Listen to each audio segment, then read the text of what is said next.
Kadang-kadang mereka terlalu fokus kepada apa yang mereka ingin terbitkan, bukan apa yang orang ingin baca.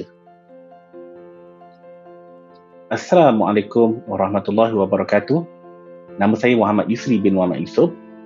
Saya sekarang bertugas di Cedar SME Bank, di mana tugasan saya melibatkan latihan dan pembangunan usahawan. Di dalam sesi Future Summit Sekolah Penulisan Ramadan, saya ingin berkongsi mengenai kegunaan dua canvas. Canvas yang pertama yang kita panggil sebagai Business Model Canvas atau Canvas Model Perniagaan, dan yang kedua adalah Value Proposition Canvas, iaitu canvas untuk nilai yang ditawarkan. Okay, baik. Mengapa saya beria-ia ingin berkongsi mengenai dua canvas ini? Kerana hasil tinjauan saya dan pengalaman saya pada tahun sekitar 2009 hingga 2011, saya bertugas sebagai editor perolehan pendidikan di PTS Professional Sdn Bhd.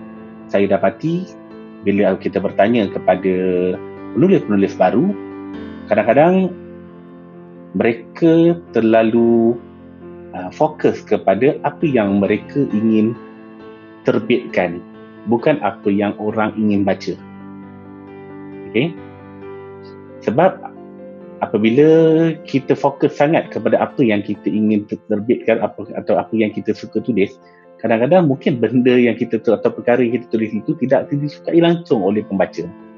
Dan ini yang fenomena yang mana apabila karya berjaya diterbitkan, berjaya diedarkan, namun tidak ada yang membeli.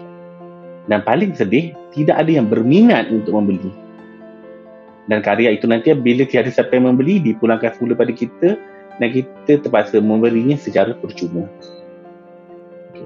Jadi dengan menggunakan kedua-dua kanvas ini, saya ingin membantu lebih-lebih lagi penulis-penulis baru bagaimana kita boleh merancang karya kita ke hadapan. Baik. Saya ingin memperkenalkan kedua-dua kanvas ini dan bagaimana rupanya supaya tuan-tuan tidak terkeliru. Baik. Untuk kanvas yang pertama, ini adalah rupa Value Proposition Canvas. Value Proposition Canvas ini mempunyai dua bahagian yang penting.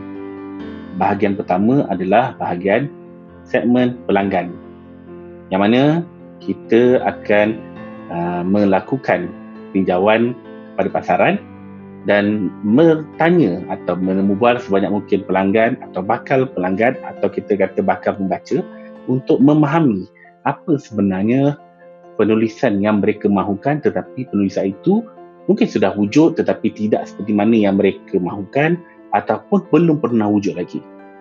Dan pada bahagian kedua, apabila kita selesai bertemu dengan banyak pelanggan, kita mula mendapat pattern, jadi kita boleh mencadangkan apakah bentuk karya atau bentuk buku atau siri buku yang dapat membantu pelanggan-pelanggan atau bakal pembaca kita.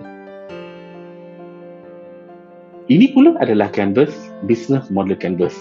Ini Business Model Canvas yang sejak ini sangat popular di kalangan orang-orang bisnes. Kita boleh menggunakan Business Model Canvas ini bagi merancang karya kita. Apabila kita sudah jelas siapakah pelanggan kita, apakah nilai yang kita mahu tawarkan, iaitu adakah buku kita, mengapa buku kita perlu dibeli oleh pembaca, dan mengapa buku kita ini, hasil karya kita ini berbeza daripada buku-buku yang lain.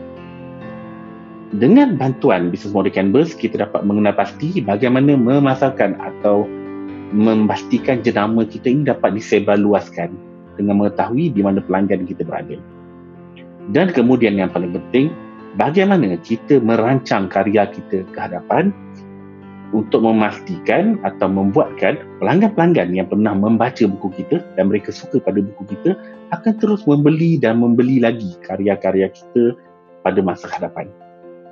Dan yang paling penting, pada bahagian ini juga, jika tuan-tuan hendak hidup sebagai penulis penuh masa, apakah strategi atau taktik-taktik yang tuan-tuan perlu buat untuk memastikan supaya tuan boleh hidup dengan hasil penulisan. Okey, baik. Saya kira sampai di sini sahaja dahulu. Okey. Semoga kita dapat bertemu lebih lanjut di dalam Virtual Summit Sekolah Penulisan Ramadan.